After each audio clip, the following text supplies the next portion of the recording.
Hi everyone, my name is Donald Frasca, and today I will be presenting on a database management system called Splunk for ISM 6217, Dr. Sharma's class.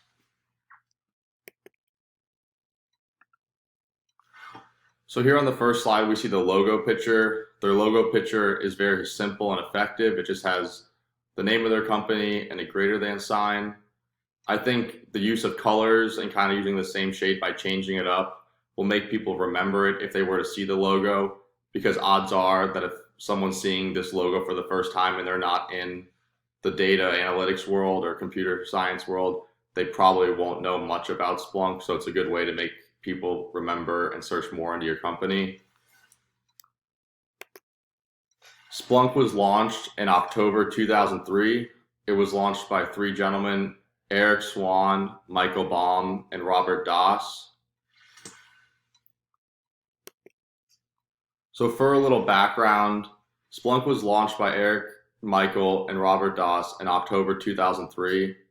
Prior to launching Splunk, they all had one thing in common, and they were all handling large-scale infrastructure problems and were unhappy with the tools that were available at the time to analyze large log files. The solution to this problem was them creating Splunk. They began working on it late in 2002, but didn't actually launch it until October 2003. In the beginning, they had several venture firms, such as Ignition Capital and August Capital, to help them raise funds to get the money necessary to produce the product that they desired.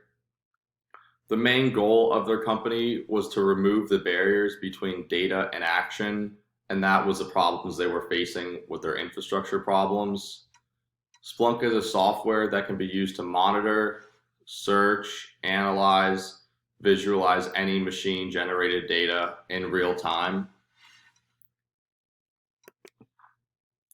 So Splunk's industry focus is on computer software and information technology companies, but they can really provide service to any company who uses computer softwares or computer applications. They provide services that range anywhere from IT security to business analytics.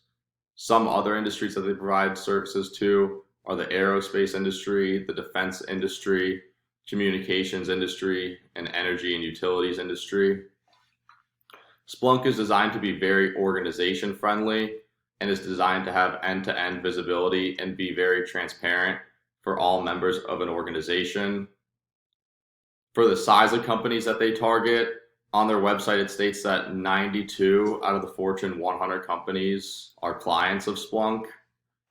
And while that's very important, they also provide services to many small businesses. And actually recently, they have began focusing more on small businesses. What I mean by small businesses is that any company that has roughly 50 to 200 employees and somewhere around 1 to 10 or $20 million of revenue per year. While that may not seem small compared to the other companies that Splunk provides services to, those companies are relatively small. One key thing to note here is that while Splunk provides services to a lot of large companies and even more small companies, the large companies make up most of their revenue. For example, if they provide services to one out of the Fortune 100 companies, that can bring in the same revenue for Splunk as maybe 10 or 15 other smaller companies, just because of the sheer size of that one Fortune 100 company. Their main focus country-wise on industries is obviously in the United States, but they have branched out to over 20 regions of the world. Some other countries that they have a large presence in are England, Canada, India, and Switzerland.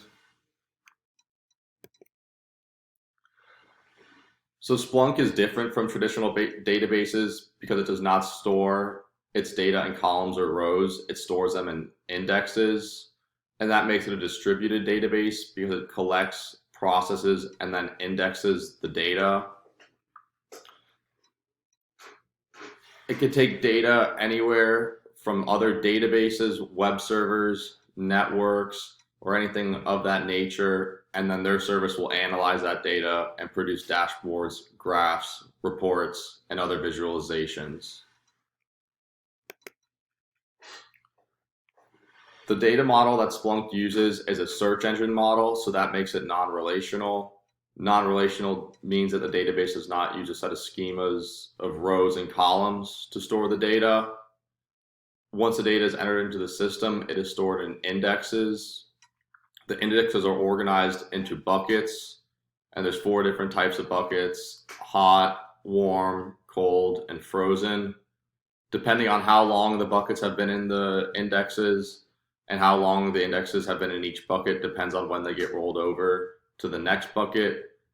The first bucket is the hot bucket, and that bucket contains indexes that are currently being written to. And since that bucket contains indexes that are currently being written to, it cannot be backed up, but you can take snapshots to go back to your checkpoint so you don't lose everything you've done. After the hot bucket, the data is rolled over to a warm bucket. In the warm bucket, it is safe to back it up. When the system hits a limit for warm buckets, the oldest bucket in the warm bucket then rolls over to a cold bucket. Depending on the policy that you have written and how long time that index is in the cold bucket, it will then eventually be rolled over to a frozen bucket.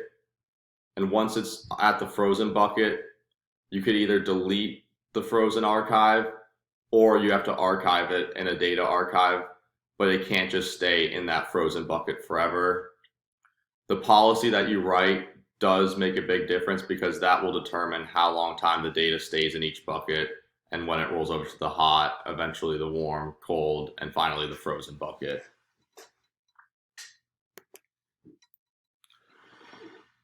So at first, when Splunk was first launched, it was installation based, so you had to install it on your computer, but is now offered through the cloud. And 2011 was when Splunk launched their Splunk Storm.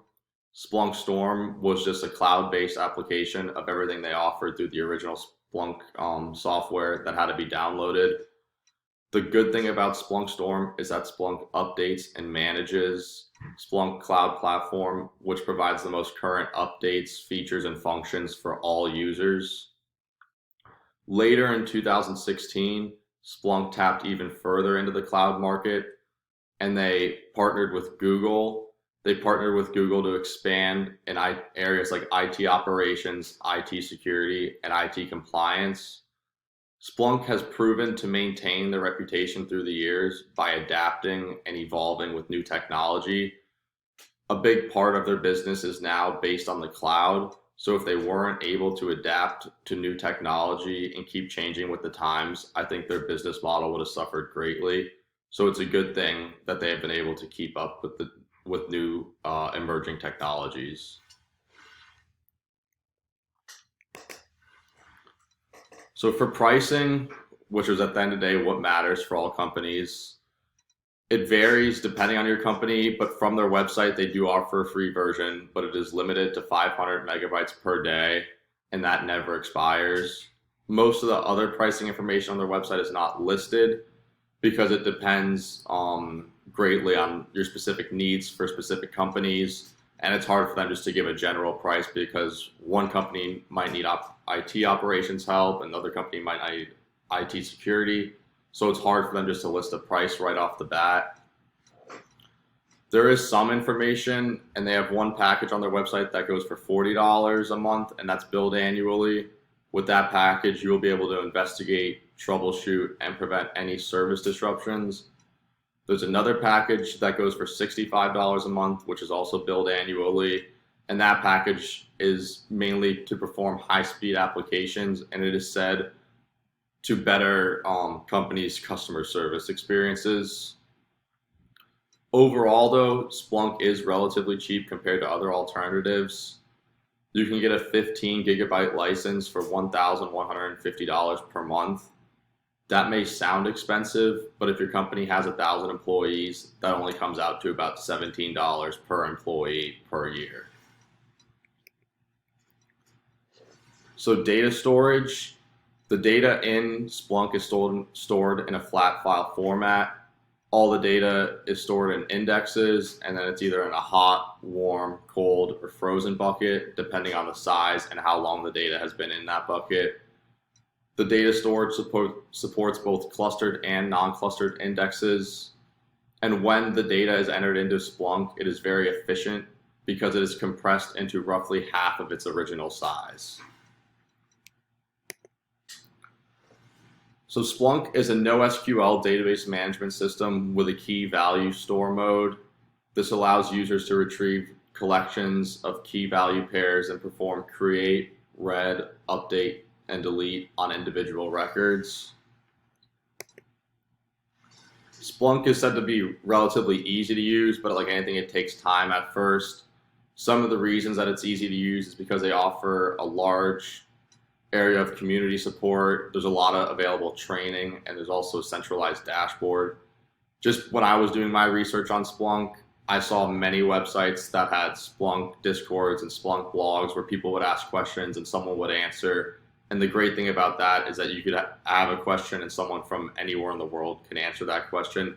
So in that sense, it is easy. If you dig deeper into Splunk, it definitely gets more difficult and you will need to do some training. But like I said, there are plenty of training videos out there and different courses you could take. So the visualizations and reports in Splunk are easy to create and they are effective. One easy feature to use for reports is using the Save As feature. Once you click on that, it will allow you to enter like your title, description, date, any other information into the graph or report. Once you save it, you can then view it, and it allows you to either accelerate, add schedules, permissions, or anything else like that to the report. For other visualizations, you could also produce graphs and alerts, and I have a picture of an alert here that is being set up using Splunk. So the advantages of Splunk are said to be the 5 S's, and the 5 S's stand for any structure, any source, any timescale, any insight, and any action. By any structure, we mean that it could either be unstructured or structured data that is entered into Splunk. Any source means that data can be integrated from either the cloud or your computer. Any timescale means that the data could either be historical or can be current and present times. Any insight means that Splunk will do its best to answer any questions leveraging AI technology. And any action means that Splunk supports a large range of business operations to act on data. Like we said earlier, they offer IT security, operations, and IT development. So those are just some of the different actions that Splunk can help with. And the main drawbacks of Splunk are that it does cost money, and there are other free alternatives that can be used. Splunk does have a free version, but it is very limited. And I think the fact that it does cost money is the main disadvantage of Splunk, because at the end of the day, time and money are businesses' main concerns.